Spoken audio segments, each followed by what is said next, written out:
இது சுந்தர்சி ரஜினிகிட்ட இருந்து அழைப்பு வரும்போது அது எதிர்பார்க்கல அவர். ஸோ மிகப்பெரிய சர்ப்ரைஸ் இது. ரஜினி சார்ட்டு வந்துடுறதுக்கு திடீர்னு படம் பண்ணணும்னு ஒரு டாபிக் போகுது. அவருக்காக ஏற்கனவே ஒரு லைன் ரெடி பண்ணி வச்ச லைனை சொல்கிறாரு. அது ரஜினி சார் என்ன பண்ணணும்னு நினைக்கிறாரோ அந்த ஸ்கிரிப்ட் அவர்கிட்ட இருக்குது. அது உடனே பிடிக்குது அவருக்கு. ஏற்கனவே ரஜினி சார் யாரை போடலான்னு ஐடியா பண்ணி ஒரு 5 பேர் லிஸ்ட்டில் வச்சுருக்காரு. யாரை போடலான்னு ஒரு குழப்பம் இருக்கும்போது தான் விரும்புகிற கதை யார் சொல்கிறாங்களோ அவங்கள டிக் பண்ணலான்னு ஒரு ஐடியா இருக்கும்போது தான் சுந்தர்சி அந்த ஆப்ஷனுக்குள்ளே வர்றார். ஏன்னா அவர் ஏற்கனவே அருணாச்சலத்தை சூப்பர் ஹிட் கொடுத்தவர். இன்னமும் கிட்டத்தட்ட 35 வருடங்களுக்கு மேலாக இண்டஸ்ட்ரியில் இருக்கக்கூடிய ஒரு இயக்குனர். ஏகப்பட்ட 35 படங்களுக்கு மேலே பண்ண ஒரு இயக்குனர்.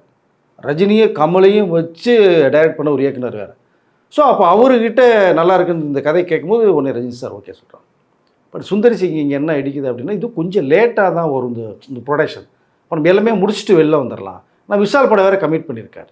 ரொம்ப பிஸி ஷெட்யூலாக இருக்குது. நெக்ஸ்ட் இயர் வரைக்குமே ஒரு கொஞ்சம் டைட் ஷெட்யூலாக இருக்குது சுந்தர்சிக்கு.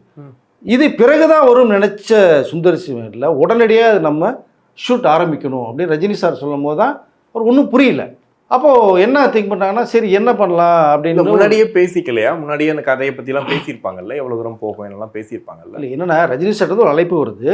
நம்ம அதாவது இங்கே என்னென்னா ரஜினியும் கமல் சேர்ந்து பண்ணக்கூடிய படம் தான் நெக்ஸ்ட் இயர் ஆரம்பிக்கிற மாதிரி இருந்தது.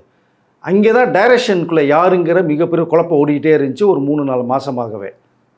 அங்கே லோகேஷ் அப்படிங்கிற ஒரு இயக்குனர் பேர் அடிப்பட்டுகிட்டே இருந்தது.